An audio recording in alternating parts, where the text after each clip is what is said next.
de riesgo en la infraestructura, que va a presentar Gabriel Bernal.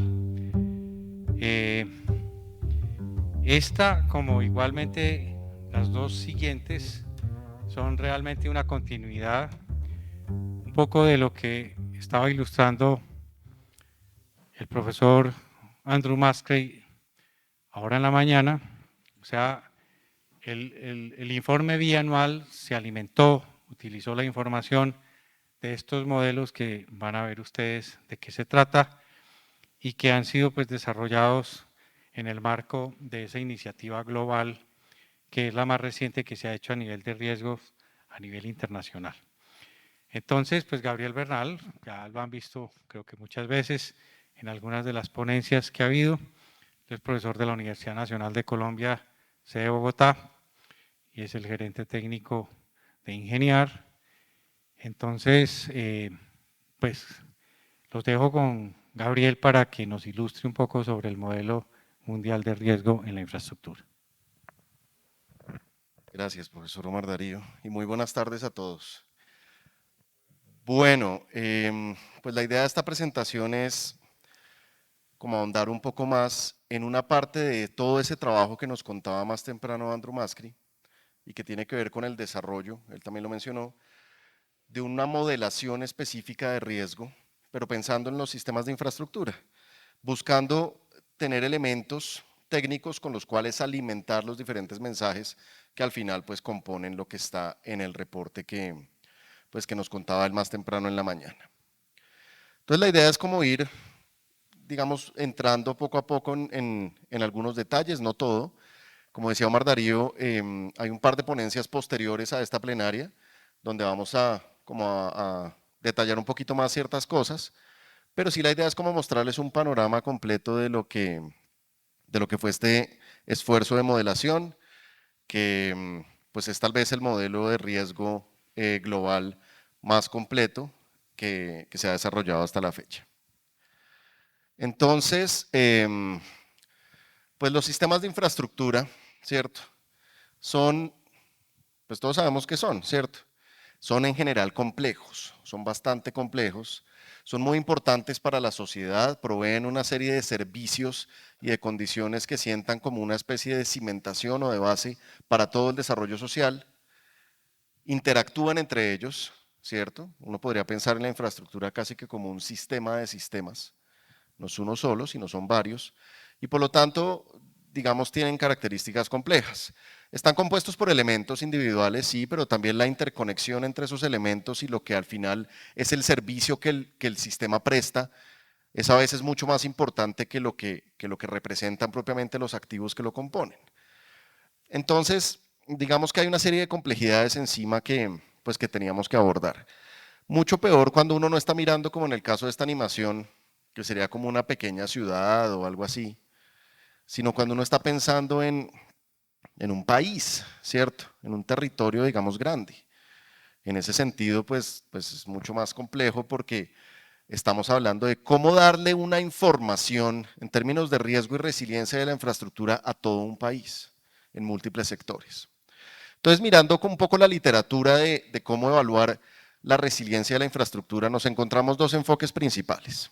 El primero es un enfoque basado en definir atributos de resiliencia, es decir, definir una serie de características que sabemos tienen que ver, están asociadas, digamos, son importantes para establecer la resiliencia de los sistemas de infraestructura. Entonces aparecen ahí términos como recuperabilidad, adaptabilidad, redundancia, robustez de la infraestructura, flexibilidad de esa infraestructura, anticipación, preparación, cosas que como concepto sabemos que son importantes y que tienen que ver como con esa medida de resiliencia. Al final todo es bastante indirecto en este punto y ya veremos cómo abordamos algo así. Pero por otro lado hay como otra escuela de evaluación que está asociada a lo que conocemos como las curvas de desempeño. ¿Qué son las curvas de desempeño? Entonces, imagínense que estamos mirando un sistema de infraestructura cualquiera y entonces podemos ver su nivel de desempeño en el tiempo, ¿de acuerdo? Y entonces digamos que tenemos un estado original de ese sistema, ¿cierto? Que, digamos aquí, está en un nivel de desempeño porque está operando, digamos, está prestando un servicio bajo condiciones normales, ¿de acuerdo? Pero queremos ver es qué pasa bajo condiciones no normales, ¿cierto? O sea, qué pasa cuando ese sistema se ve sometido a una perturbación externa. Entonces, si le ponemos una perturbación, ¿cierto? Ahí, como ese terremoto, ¿cierto? Entonces tembló y se destruyeron un poco de cosas, y las vías y las casas, y fíjense, las casas se quedaron sin luz, ¿cierto? Entonces hay, digamos, una perturbación sobre el sistema y por lo tanto el desempeño cae, ¿no? Ya no es capaz de prestar el servicio como lo estaba prestando antes, ¿de acuerdo? ¿Qué tanto cae? Depende mucho de esa capacidad de absorber, qué tanto es esta caída. Y después hay como una especie de tiempo muerto, llamémoslo así por ahora, que tiene que ver con cuánto se demora, digamos, como en activarse todo lo que se tiene que activar para poder empezar a responder y a recuperarse. Y eso tiene mucho que ver con la preparación, ¿cierto? Con las diferentes cosas que se tengan predefinidas, prediseñadas, hasta que en determinado momento, ustedes lo ven aquí, ¿cierto? Empezamos a reconstruir lo perdido y a recuperar la prestación del servicio que poco a poco la idea es que crezca y vaya alcanzando, ¿cierto?, los niveles de prestación originales de ese servicio, ¿de acuerdo?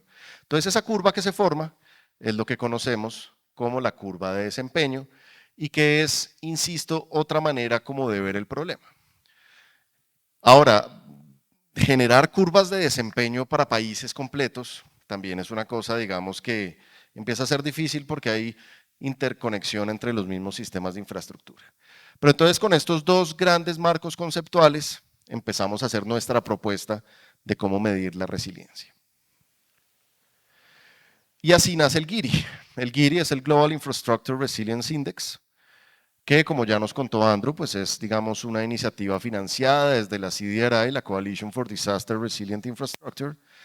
Hubo cierto apoyo administrativo de parte del UNDP, y pues es algo que se desarrolla a partir de un consorcio internacional liderado técnicamente por nosotros, por Ingeniar, y en donde tenemos también la participación de la Fundación Chima, la Universidad de Ginebra y el Instituto Geotécnico de Noruega, el Norwegian Geotechnical Institute.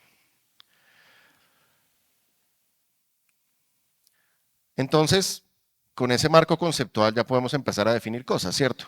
Tenemos nuestra curva de desempeño, ¿cierto? Recuerden, estado original, estado degradado, estado, digamos, de restauración y estado recuperado post-evento. Y tenemos las tres capacidades que determinan la resiliencia del sistema, que sería la capacidad de absorber, la capacidad de responder y la capacidad de recuperarse. Hay todo un debate, digamos, a nivel conceptual internacional de si son esas tres o si hay otras. Algunos proponen 5, algunos proponen 4. Esto es como, digamos, lo más general que encontramos, digamos, para establecer esas capacidades, pero pues hay unas capacidades que son las que definen el problema en términos de resiliencia. Bien. Vamos a simplificar la curva. Bueno, no sé si lo vieron. Dijimos, bueno, vamos a trabajar con curvas de desempeño, sí, pero simplificadas. Entonces se volvió un trapecio. Bueno, y vamos a determinar, a medir esas capacidades de forma indicativa, ¿de acuerdo? Eso implica varias cosas. Primero, el desempeño, que está aquí en este eje, y el tiempo ahora se vuelven indicadores también. Son como una especie de desempeño normalizado y de tiempo normalizado. O sea, no son medidas absolutas de tiempo o de desempeño. Y las capacidades lo mismo, ¿cierto? Son unas capacidades que están dadas por un sistema de indicadores. Bueno, la capacidad de absorber pues es la longitud de esta línea, la de responder es la longitud de esta línea y la de recuperarse es un poquito diferente, es el ángulo con el que crece esta otra línea, ¿de acuerdo? Entonces, si yo tengo un país que tiene, digamos, muy baja capacidad de recuperarse, pues significa que el ángulo es muy bajito y por lo tanto tendría yo una curva de desempeño que crece muy despacio. Y entonces es representativa de una baja resiliencia. Si tengo un país que tiene una altísima capacidad de recuperarse, pues entonces el ángulo es más grande y entonces esta cosa crece muy rápido, ¿cierto? Se recupera muy rápido, entonces es indicativo de una alta resiliencia.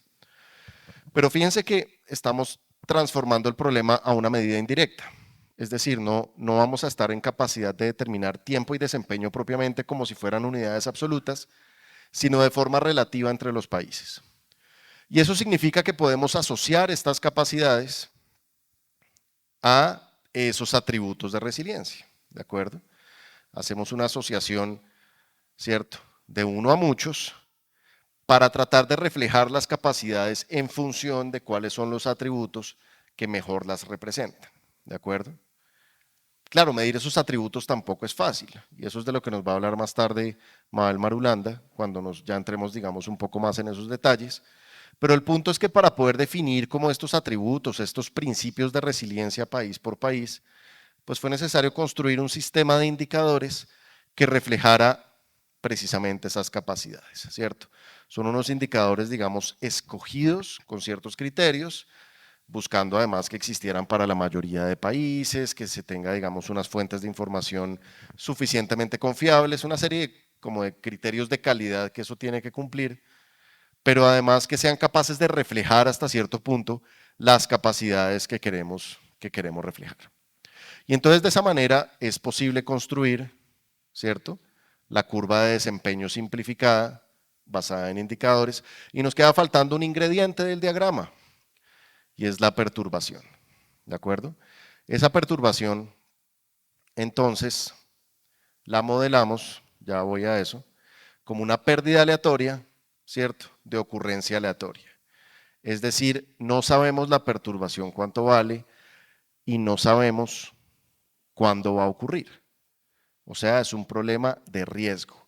Y entonces era necesario, dentro de este mismo marco conceptual, hacer una modelación o una evaluación probabilista del riesgo que nos permitiera generar ese enfoque.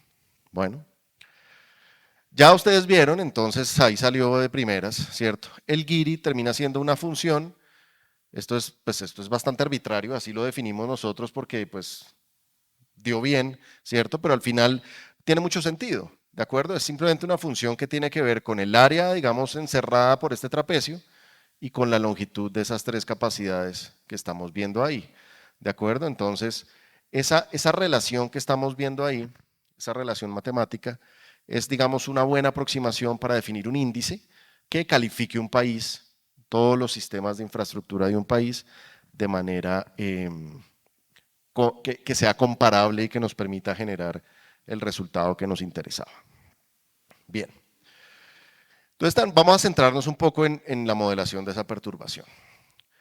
Nosotros todo esto lo calculamos, no solo esto, sino, pues ustedes han visto que en todo lo que hemos presentado a lo largo de este congreso, hemos trabajado con esta plataforma, que es el Capra Robot, que es como nuestro motor de cálculo desarrollado por Ingenier de modelación de riesgo catastrófico. Tiene ya casi 20 años de desarrollo encima y pues a lo largo de esos 20 años hemos podido incorporarle más y más cosas y más capacidades al sistema. Pensando como esto también incorpora cambio climático, entonces tiene como una especie de, voy a hacer un pequeño paréntesis como para contarles de esto y ya volvemos al tema del Gini. Tiene, digamos, un generador sintético de clima, realmente no es de clima, sino de tiempo atmosférico, que podemos, digamos, alterar climáticamente con cambio climático y que se vuelve la base para modelar diferentes tipos de fenómenos como ciclones tropicales, vendavales, deslizamientos, sequías, epidemias, incendios forestales, heladas, olas de calor, inundaciones. Ustedes han visto que hemos hablado, digamos, de una gran variedad de temas dentro de este congreso y es precisamente porque estas herramientas que hemos desarrollado nos permiten esa flexibilidad, no solo de lo climático, sino también modelación de terremoto, de tsunami, de erupciones volcánicas. Y entonces esto nos da, digamos, la facilidad de, vamos a decirlo así, de empaquetar como en la misma sombrilla metodológica toda la evaluación del riesgo, independientemente del tipo de fenómeno que la cause. Bueno, entonces algunos de estos módulos, algunas de estas capacidades, pues fue lo que precisamente pusimos al servicio de esta modelación para poder llegar al resultado que nos interesaba. Bien, entonces pues aplicamos, ¿cierto?, el diagrama famoso ya de evaluación de riesgo. Listo, recuerden que la amenaza pues la expresamos como una colección de eventos, de tal manera que aquí son, por ejemplo, diferentes huracanes, todos simulados. Nosotros siempre hacemos simulación de eventos, no estamos tratando nunca de reconstruir lo que ya pasó, que además pensando en cambio climático, pues eso sí que no tiene sentido, ¿cierto? Sino que estamos tratando de imaginarnos todo lo que podría pasar. Ahí es donde entra ese juego de imaginar futuros del que nos hablaba Omar Darío en la primera plenaria. Y en las hidrometeorológicas, pues les metemos el cambio climático como un perturbador, como un modificador de ese forzamiento meteorológico inicial, que al final va a generar un cambio en la simulación de la amenaza. Por otro lado está la exposición. Los elementos expuestos en este caso son sistemas de infraestructura y su vulnerabilidad, que para este caso concreto de este proyecto, pues aplicamos una metodología basada en definir arquetipos de elementos de infraestructura, y que de hecho voy a ahondar un poco más en eso en la sesión justo después de esta plenaria para que se queden aquí, ¿cierto? Y se oigan ese pedazo que falta. Con eso pues evaluamos el riesgo y lo expresamos en términos de las métricas que ya hemos comentado también, la curva de excedencia de pérdidas, la pérdida no esperada, la curva de PML, y que son la base entonces para generar, junto con la evaluación de las tres capacidades, la curva de desempeño simplificada y al final el GIRI. Ese es todo el procedimiento para llegar al resultado final. Voy a detenerme un momento en las métricas para que eso quede, digamos, un poquito más completo. Entonces, la métrica, digamos, por excelencia de estas evaluaciones es la curva de excedencia de pérdidas, que relaciona, ya nos lo había contado Omar Darío también en la primera exposición, la tasa de excedencia, que es una medida de frecuencia, de probabilidad, de verosimilitud, con la pérdida, que realmente es una medida de impacto o del tamaño de las consecuencias. Y es una medida muy interesante esta curva, porque pues tiene, digamos, un modelo probabilista de fondo. Esta tasa realmente es, desde el punto de vista matemático, es el parámetro de un proceso estocástico de ocurrencia de eventos, un proceso poissoniano, un proceso de Poisson, y además es multiamenaza. O sea, yo puedo tener aquí eventos, digamos, muy frecuentes, ¿cierto?, como deslizamientos, inundaciones, cosas que ocurren muy frecuentemente, o sea, con altas tasas, pero normalmente con relativas pérdidas un poquito menores, comparados con eventos, digamos, de alcance más intermedio, como huracanes o sequías, que son más raros, pero pues, cierto, pueden generar pérdidas más grandes, o con cosas ya, digamos, mucho más raras, pero también con consecuencias mayores como terremotos o tsunamis. Y pues no es que siempre esté así partido como en esas categorías, eso ahí se termina mezclando, depende de cada caso, ¿no? Pero pues sí notan la diferencia y por lo tanto yo puedo siempre combinar cualquier tipo de amenaza dentro de una misma curva de excedencia. Entonces es un resultado multiamenaza muy interesante. Ahora, la curva como tal, lo que tiene, digamos, de fondo, lo que está escondiendo, que lo acabo de mencionar, es precisamente el proceso de ocurrencia de pérdidas. Es decir, imagínense un diagrama de pérdida económica, ¿cierto? Siempre hablamos de pérdida económica como medida del impacto contra el tiempo, ¿no? Entonces, lo que está metido en esta curva, con esa tasa contra pérdida, es como lo que sería ver esa secuencia de eventos, de desastres, que están afectando, pues, por ejemplo, la infraestructura y que ocurren a lo largo del tiempo, ¿cierto? De tal manera que ocurren como con montos de pérdida aleatorios y con tiempos de ocurrencia aleatorios, que acuérdense es precisamente la manera como queremos modelar la pérdida, ¿cierto? Entonces, esta información es precisamente lo que esconde o lo que guarda esta curva de excedencia de pérdidas. Pero no tiene que ser ese proceso un poquito aleatoriamente generado que está ahí en la diapositiva, sino que puede ser otro diferente, ¿cierto? Que respeta la misma curva, o puede ser otro diferente. Entonces, al final, cumple con un criterio muy importante y es que todas las posibilidades de cómo se relacionan, de cómo ocurren en el tiempo los desastres para esa infraestructura están contenidas en esta curva. Eso es súper significativo, súper importante para que el resultado sea robusto y sea precisamente lo que queremos buscar. O sea, es una pérdida aleatoria de ocurrencia aleatoria. Ahora, muchas veces la curva de excedencia de pérdidas la resumimos en métricas más simples. Por ejemplo, imagínense que cogemos esta secuencia de pérdidas que está en la parte superior y vamos a agregar sus valores, ¿cierto? Lo vamos acumulando, acumulando, acumulando, acumulando. Y luego trazamos como una tendencia de crecimiento, ¿cierto? De esa escalerita acumulada La manera como esto crece se llama la pérdida anual esperada. Bueno, es como lo que yo tendría que pagar anualmente, ¿cierto? Para cubrir en módicas cuotas anuales el costo de todos los desastres de aquí al muy largo plazo, digamos. Entonces eso es una métrica que es un número y que está resumiendo, como ustedes ven, todo el proceso de ocurrencia de pérdidas. Bueno, por eso nos han oído hablar tanto de la pérdida anual esperada. Hay otra también muy importante y es la curva de PML, que realmente es como coger la curva de excedencia de pérdidas y cambiarla de formato a un formato que sea pérdida contra periodo de retorno, pero es que el periodo de retorno es el inverso de esta cantidad. Por eso digo que solo es cambiar el formato. Pero lo que nos está diciendo es, bueno, ¿qué pasa dentro de esta secuencia de pérdidas, por ejemplo, con los más frecuentes? Ustedes van a ver ahí resaltados los más frecuentes son estos. Entonces esos ocurren con pérdidas relativamente menores y son más frecuentes, o sea, periodos de retorno corticos. Luego hay otros menos frecuentes, ¿cierto? Entonces ocurren por aquí, con más pérdida. Y luego hay otros más raros, entonces ocurren por aquí, ¿cierto? Con más pérdida. Y ahí tenemos una curva, que se llama la curva de PML, de pérdida máxima probable. El nombre, pues, no es el mejor, porque pues ninguna es realmente máxima y todas son en alguna medida probables, pero así se llama. Bueno, entonces esas son las métricas con las que estamos midiendo el riesgo, que están derivadas, digamos, de la curva de excedencia de pérdidas. Pero así como queremos medir el riesgo, también necesitamos medir la resiliencia. Y ya vimos el marco conceptual con el cual se conforma esa medida de lo que llamamos el GIRI, pero en este proyecto quisimos ir un poquito más allá. Entonces definimos una métrica especial que se llama la curva riesgo-resiliencia, en donde relacionamos resiliencia, es decir, el GIRI, la medida del GIRI, contra un riesgo que lo vamos a considerar variable y por eso se forma este gráfico, ¿de acuerdo? El riesgo de los países, digamos, es, como lo calculamos, es una foto, ¿cierto? Bajo una condición actual, que a veces le ponemos o no cambio climático, pero que es actual en el sentido que la exposición y la vulnerabilidad son las de hoy, ¿de acuerdo? Pero ¿qué pasa si ese riesgo, por ejemplo, aumenta? O sea, si ese país no solo no hace nada para reducirlo, sino que no hace nada para evitar que se desarrolle nueva vulnerabilidad y por lo tanto que el riesgo cambie de forma negativa, es decir, que el riesgo aumente. Eso es una realidad que vale la pena incluir dentro de las posibilidades. Entonces eso es lo que nos refleja, digamos, esta curva riesgo-resiliencia.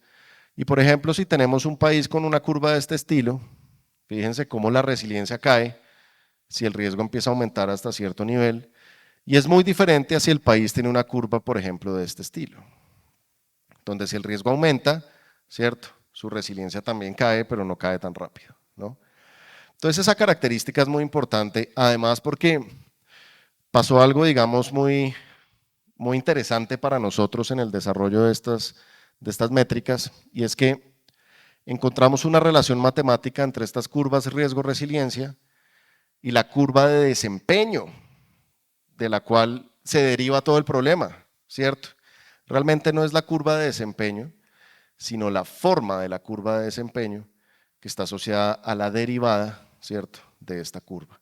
Si hacemos la derivada de esta curva, obtenemos cómo es la forma de esa curva de desempeño a nivel del país. Y entonces podemos tener una serie de métricas de resiliencia que están hablando de cómo es la situación país por país, y derivadas todas, digamos, de la evaluación del riesgo y de la evaluación del índice GIRI. Bien. Entonces, ahora sí, vamos a la evaluación. El alcance de la evaluación, pues, es todo el planeta, ¿cierto? Se evaluaron todos los países del mundo, más de 190 países en el mundo, ante amenazas como terremotos, tsunami, deslizamientos, inundaciones, ciclones tropicales y sequías, ¿de acuerdo? Estas 4 con cambio climático, ¿no? Porque están asociadas de alguna manera al clima. Claro, para los deslizamientos, pues consideramos detonados por sismo, entonces esos son unos deslizamientos que no tienen nada que ver con el clima, y por otro lado están detonados por lluvia, que eso sí, pues los asociamos al cambio climático. Bueno, y entonces el cambio climático lo que hicimos fue revisar todas las proyecciones que tiene el IPCC hoy en día a nivel internacional y tratamos de buscarnos como 2 límites. La idea de escoger límites de variación es porque muchas veces se tiene como la percepción incorrecta de que más emisiones necesariamente es más riesgo, ¿cierto? Entonces, más emisiones es que el planeta se calienta más, que serían todas estas tendencias rojas, por eso están rojas, ¿cierto? Eso es una tendencia de temperatura, lo que están viendo en el gráfico. Y entonces eso necesariamente es más malo, y resulta que depende la amenaza y depende para qué sector. Entonces, por eso es bueno mirar límites de variación, ¿cierto? De no muchas emisiones como estas verdes, ¿cierto? O de muchas emisiones como estas rojas. Entonces lo que hicimos fue irnos como por percentiles, el percentil 20, el percentil 80, un escenario, digamos, el 20 sería un escenario de bajas emisiones y el 80 sería un escenario de altas emisiones como para tener esa variabilidad. Bueno. Y eso lo aplicamos entonces a la simulación de deslizamientos, inundaciones, bueno, sequías también debo mencionar, sigue un enfoque un poquito diferente porque las sequías no afectan directamente los elementos de infraestructura de forma física, sino que lo que afectan es el balance, ¿cierto? Como de oferta y demanda de algunos sectores de infraestructura. Entonces ahí el modelo, digamos, es un poquito distinto. Pero pues se les aplicó estos dos límites de variación. También debo mencionar un detalle, para los ciclones tropicales no fue posible hacerlo así porque los modelos de circulación global, que son los que entregan estas proyecciones y que están en capacidad hoy en día, o bueno, en el momento en que se hizo este trabajo que fue, ¿cierto? 2022-2023, esos modelos de circulación global disponibles que estén en capacidad de capturar condiciones asociadas a la ciclogénesis, a la generación de ciclones tropicales, son 4 o 5 modelos de los 49 disponibles a nivel internacional y todos están calculados únicamente con un escenario de altas emisiones. Entonces, para los ciclones tropicales solo se vio esa versión, digamos, del cambio climático. Estamos incluyendo sector energía, vías y ferrovías, transporte, agua y saneamiento, comunicación, hidrocarburos, oil and gas y edificaciones a nivel mundial. Eso es, digamos, una cosa demasiado grande, ya lo van a ver un poquito más claro. Aquí hay algunos resultados de amenaza, pues lamentablemente el video no nos ayuda, ¿cierto? Entonces seguramente no ven mucho, ustedes ven como unas manchas ahí, pero pues me creen, ¿cierto? Esto es sismo, ¿cierto? Ahí está, digamos, el resultado, un mapa de amenaza sísmica para un periodo de retorno a nivel mundial, simplemente como por ilustrar el resultado de esa modelación, pero también tenemos de tsunami. Ustedes ahí como que alcanzan a ver la forma de los continentes, ¿cierto? No se ve mucho más. Ciclones tropicales, digamos, desde el punto de vista del viento, pero también desde el punto de vista de la marea de tormenta en las costas, ¿cierto? A nivel mundial. Este sí que no se ve nada, pero bueno, inundación. Creo que tal vez los ríos más grandes, ¿cierto? Los alcanzamos a ver como manchitas en el mapa. Entonces hay modelos de amenaza a nivel mundial que soportan esta evaluación, que fueron desarrollados como parte de este trabajo. Por otra parte, pues era necesario evaluar la exposición. Entonces, la exposición de los países es que está expuesto a ser dañado por esos eventos. Entonces nos tocó combinar usando un modelo primero, digamos, de arriba hacia abajo y conectarlo con un modelo de abajo hacia arriba. ¿Listo? Entonces el modelo de arriba hacia abajo consiste como en considerar que los países tienen como unas bolsas de dinero, ¿cierto? Que están compuestas por la riqueza del país y esa riqueza del país pues está compuesta a su vez por el capital producido, el capital natural y el capital intangible de los países. Y ese capital producido, el primer pedazo, está compuesto por edificaciones, maquinaria e infraestructura. Entonces ahí está el pedacito que nos interesa, ¿cierto? De hecho es infraestructura y también edificios, porque esto incluye un modelo de edificaciones también. Entonces los valores están, más o menos se conoce, ¿cierto? Esas evaluaciones de riqueza de los países son cosas que regularmente, ¿cierto? Organismos como el Banco Mundial, por ejemplo, pues está evaluando, entonces son evaluaciones de nivel macroeconómico, pero muy rigurosas y que están disponibles la información pues para ser usada como insumo al trabajo. Entonces de ahí se obtuvo, digamos, como el valor o el monto de esa bolsa de plata, ¿cierto? Y por otro lado, en el otro pedazo del enfoque, que sería de abajo hacia arriba, pues es como ir a consultar de diferentes bases de datos internacionales dónde están los elementos de infraestructura y qué son, cuáles son. Y hay toda clase de información disponible. Hoy en día de eso, digamos, no nos podemos quejar. Hay un montón de bases de datos que recogen esa información, entonces uno encuentra cosas a un nivel de detalle sorprendente, ¿cierto? Por ejemplo, esta es la infraestructura de energía de la India, están todas las líneas de transmisión, están todas las subestaciones, están los transformadores, están las plantas de generación de energía, está todo mapeado. Pues ya vaya uno a saber si todo es verdad o no, pero pues hay como cierto grado de confiabilidad, o llamémoslo cierto grado de esperanza de que sea así, ¿cierto? Y pues uno ahí sí, pues digamos que creemos y ya está. Pero lo mismo con infraestructura vial, por ejemplo, no se ve mucho, pero ahí están las vías, ¿cierto? O con infraestructura de comunicaciones, y no lo están viendo, pero ahí salían en el mapa los cables submarinos, por ejemplo, para la comunicación entre países y demás. Entonces, toda esa infraestructura está, digamos, debidamente mapeada y además esas bases de datos entregan ciertas características de esa infraestructura que es. Entonces, tomamos el valor de esa bolsa de dinero y lo repartimos dentro de toda esa infraestructura para lograr, digamos, conectar las dos partes del modelo de exposición y tener valorada, ubicada y caracterizada la infraestructura elemento por elemento en todo el planeta. No sé si alcanzan a dimensionar lo grande que empieza esto a volverse.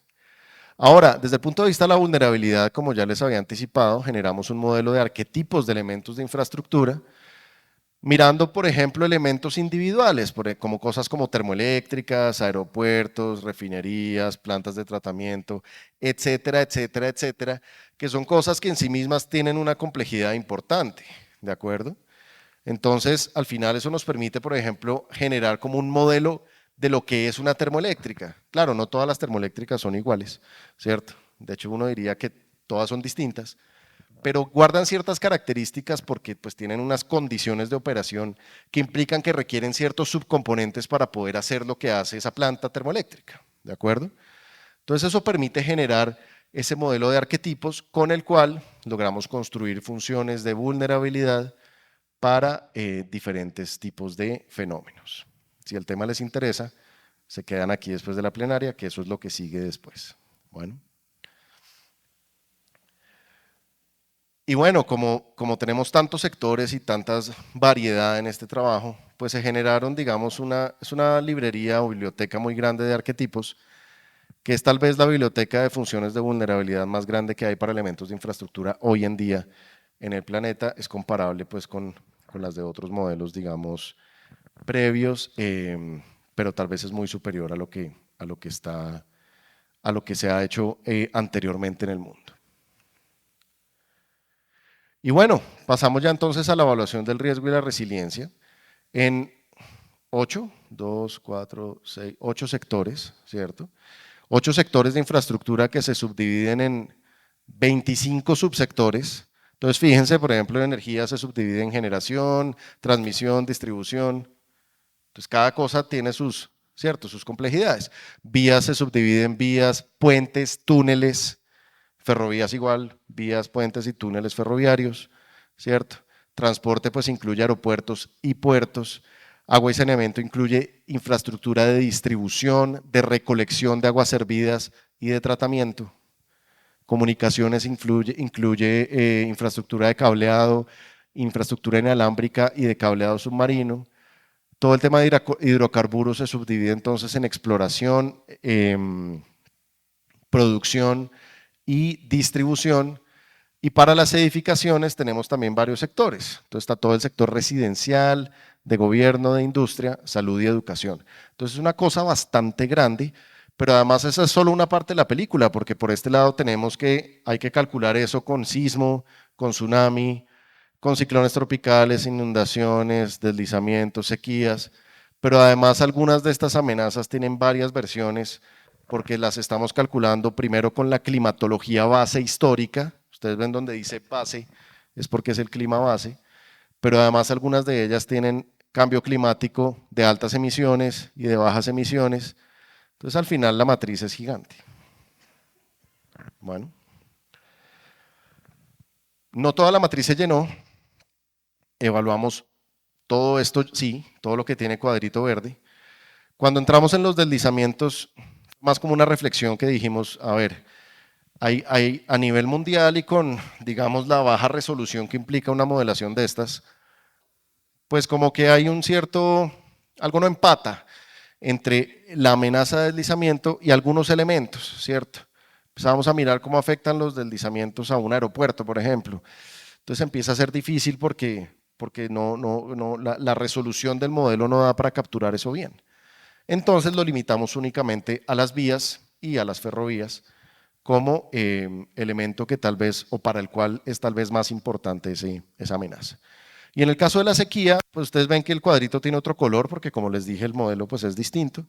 Y como es una sequía hidrológica, pues estaba muy orientada su impacto a la generación de energía hidroeléctrica y a la distribución de agua potable para consumo humano únicamente. Bueno, entonces no es toda la matriz completa, pero casi lo que se llenó. Y claro, si nos vamos a un cuadrito de esos, ¿cierto? Pues aparecen todas las métricas del riesgo. O sea, cada cuadrito de esto lo que implica es una modelación completa del riesgo para ese subsector y por esa amenaza. Bueno, pero el cuadrito además depende de dónde estoy parado, ¿no? O sea, es una matriz de esas para cada país del mundo. Entonces la de la India, la de Colombia, la de Estados Unidos, la de Brasil, así. Bueno. Por eso les decía yo ahorita que es el modelo más grande que se ha desarrollado a nivel mundial y no lo decía pues ni con arrogancia ni nada, sino que es verdad. Es demasiado completo con todas sus limitaciones, con todas sus restricciones, con todos los supuestos que tiene encima una cosa de estas, por supuesto, pero es digamos un esfuerzo muy importante que se ha logrado y que bueno que se ha logrado digamos desde acá, ¿no? Desde Colombia. Bueno. Esa ya es una cuña mía. Entonces, vamos a tener resultados multiamenaza, multisector de riesgo y resiliencia por cada país del mundo. Aquí hay algunos ejemplos. Esto es, digamos, un mapa de pérdida anual esperada absoluta, o sea, en unidades monetarias. Aquí está la misma métrica en pérdida anual esperada relativa al valor de cada país. Ustedes ven cómo los países, digamos, con más exposición están muy prendidos aquí y aquí ya no tanto, ¿cierto? Como que se apagan y se empiezan a aprender otros. Son diferentes maneras, digamos, de expresar la misma métrica. Esa es la pérdida anual esperada total, ¿no? Por todas las amenazas juntas, pero pues uno la puede subdividir, por ejemplo, la pérdida por ciclones, entonces pues se empiezan a visualizar los países que tienen esa amenaza, digamos, más intensamente, por inundaciones, ¿cierto? Lo mismo, no se ve nada, pero bueno, por terremoto, ¿cierto? Por tsunami, etcétera, etcétera, ¿no? Por todas las amenazas, digamos, se generan este tipo de resultados. Y al final se calcula el GIRI, ¿no? Con ese marco conceptual que les conté. Y como les dije, no voy a hablar mucho de las capacidades porque pues para eso tenemos una ponencia ahorita más tarde. Entonces, con esa evaluación del GIRI ya se pueden calificar los países en términos de su nivel de riesgo, pero más aún, un paso más allá en términos de su nivel de resiliencia. O sea que cada país tiene una evaluación de riesgo completa con su indicador, se pueden montar los rankings, ¿cierto? Esta es la misma diapositiva que nos contaba Omar Darío, que por aquí sale Colombia, ¿cierto? Y ahí está, digamos, organizado todo el listado de países, ¿cierto? Con el nivel de riesgo y la correspondiente medida del GIRI caso a caso. Pero si uno se va a un país de estos, digamos, un poco más específicamente, lo que va a encontrar es algo así como lo que está aquí en la animación, es decir, hemos desarrollado perfiles por país, bueno, en donde para cada país pues está cómo está compuesta su infraestructura, cuál es su calificación en términos del GIRI, en qué nivel de ranking está, cómo está la calificación de sus capacidades y todas las demás métricas que les conté, ¿no? La curva de riesgo-resiliencia, la curva de desempeño, las curvas de PML y todos los valores desagregados por amenaza y por sector de la pérdida anual esperada en el país, ¿de acuerdo? Para todos los países del mundo. Esto, por supuesto, es una gran cantidad de información. Yo pues hago el mejor esfuerzo posible por ilustrarles esto, pero pues obviamente no es posible en una hora que ustedes se lleven más que una ilustración de estas cosas. Y por esa razón, digamos que como parte de este trabajo, se desarrolló este portal, ¿cierto? Ahí ustedes encuentran la página de internet para que puedan ir más tarde, ¿cierto? O esta noche si están aburridos o algo, entran ahí a chismosear. Y ahí está toda la información pues del reporte que ya nos contó Andrew, pero también del portal de información que se desarrolló específicamente para el GIRI. Ustedes ven que aquí dice Global Infrastructure Risk Model and Resilience Index GIRI, ¿no? Entonces en ese portal tenemos, por ejemplo, un visor de mapas, en donde está pues toda la información con diferentes mapas para que ustedes puedan consultar. Es un mapa interactivo web, entonces pueden hacer zoom y mirar diferentes puntos, etcétera, para consulta de esa información. Pero también están los perfiles de país, entonces puede ir uno a consultar el país que le interese. Esto es Colombia, por ejemplo. Entonces aquí está, digamos, desagregadas las métricas, la pérdida anual, ¿cierto? Por amenaza, por los diferentes sectores, ¿de acuerdo? Por los diferentes climas considerados. Está toda la información ahí. Y además, si les interesa aún más y quieren ahondar más en los detalles, pues están, digamos, los links y las referencias a los documentos que nosotros generamos de soporte a este trabajo, ¿de acuerdo? De soporte a la evaluación. ¿Listo? Para que si quieren pues ya sentarse a ver muchos más detalles, pues ahí está esa información. Bien. Esto pues obviamente es como el resultado donde existe, digamos, la información final como está publicada. De ese Global Infrastructure Risk Model and Resilience Index GIRI, que en resumen, digamos, lo vamos a resumir de la siguiente manera. Contiene una modelación de riesgo de desastres en términos de amenaza, exposición y vulnerabilidad, o sea que todavía me faltan unos minuticos, ¿cierto? Bueno, gracias. Es que lo vi ahí como al acecho. Molestando. De exposición y vulnerabilidad. O sea, reconoce que el riesgo tiene que ver con, o es más bien como un producto derivado de la existencia de la exposición y la vulnerabilidad en territorios donde la ocurrencia de la amenaza pues es natural, ¿no? Ustedes saben que lo sabemos todos conceptualmente, lo único natural aquí es la amenaza y a veces ni siquiera, a veces también tiene, digamos, parte de fabricación humana. Está el cambio climático, pero además está explícitamente incorporado. Bueno, eso también es algo muy importante. Se incorporó explícitamente dentro de la modelación para poder derivar en métricas alteradas por cambio climático y que incorporan algo muy interesante que se llama incertidumbre profunda, de lo cual no me detuve a explicar, pero también si les interesa hay una ponencia esta tarde específicamente de eso, para que se den cuenta eso cómo opera. Es probabilista, ¿cierto? O sea, está reconociendo la incertidumbre en todos los aspectos de la modelación y operando con ella, y es holístico, es decir, resalta los impulsores físicos y también intangibles del riesgo y de la resiliencia. ¿Listo? El carácter holístico precisamente lo capturamos con esas tres capacidades en el GIRI. Pero algo muy importante es que es de arquitectura versátil, es decir, este GIRI de la manera como está formado permitiría eventualmente incorporar dentro del mismo modelo las medidas de gestión y adaptación del riesgo, que era algo que nos comentaba Andrew más temprano, que se veía la necesidad de poder incorporar eso para poder dar cuenta de la efectividad de las medidas de gestión del riesgo. Y en la presentación anterior a la de Andrew, que hizo Claudia Villegas, ella nos mostraba eso cómo se hizo para la Mojana, ¿cierto? Entonces ese tipo de modelación permite como esa versatilidad que al final va a ser muy importante, pero además es un modelo que es expandible a otras cosas que de pronto, claro, CDRI es una entidad que está interesada en ver la infraestructura, ¿de acuerdo? Pero la infraestructura, si la pensamos como algo que presta servicios esenciales a la sociedad, pues también hay otros sectores que si bien tradicionalmente no son infraestructura, los podríamos entender como que prestan servicios esenciales a la sociedad, como la agricultura o los servicios ecosistémicos, etcétera. Entonces el modelo es expandible a otros sectores que típicamente no son considerados. Entonces me voy a gastar los últimos minuticos que me quedan, ¿cierto? ¿Cuánto me queda? Ah, es verdad, sigo yo, es que sigo yo después, sí, tiene toda la razón. Me voy a quitar tiempo yo mismo. No, vamos a a pensar un poco en lo que, digamos, hay cierto interés como en dar un pasito más allá, ¿cierto? Porque hasta aquí llegamos con el GIRI como lo hemos evaluado para el reporte que ya salió y todo, digamos, es hasta acá.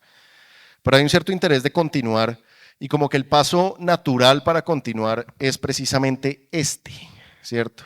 Aprovechar esa altísima versatilidad de la modelación misma del riesgo para incorporar esas medidas de gestión.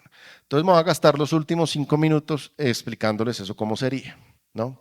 Un posible GIRI 2.0 y por eso está como entre interrogaciones porque pues eso es como casi que nuestra idea de lo que debería ser. Imagínense que tenemos un estado actual de las cosas, ¿cierto? De la infraestructura de los países hoy, ¿cierto? Que está evaluado y está caracterizado en términos de riesgo. Bueno, esa parte ya está. Y vamos a tener más adelante un estado futuro, ¿cierto? Que es un estado incierto porque no sabemos la infraestructura cómo va a llegar allá. Bueno, por un lado. Pero además está dominado por una cosa que le cambia la condición y es el cambio climático, ¿cierto? Que sí, que lo podemos caracterizar, que podemos, ¿cierto?, generar métricas y demás, pero siempre con incertidumbre profunda, siempre, digamos, de una manera en la cual no podemos precisar realmente ese resultado cuál va a ser. O sea, es un estado futuro bastante borroso. Y si somos más rigurosos, de hecho, no es un estado futuro, sino son muchos posibles estados futuros. En problemas de alta incertidumbre, como lo que induce el cambio climático, siempre tenemos esta situación, múltiples posibles estados futuros. Entonces, ¿cómo hacer para incidir sobre la infraestructura hoy de manera eficiente, de tal forma que sepamos que lo que hacemos hoy va a funcionar en el futuro? Pero entonces uno se pregunta, ¿pero en cuál futuro? ¿No? Si es que yo tengo muchas maneras como esto se puede ramificar.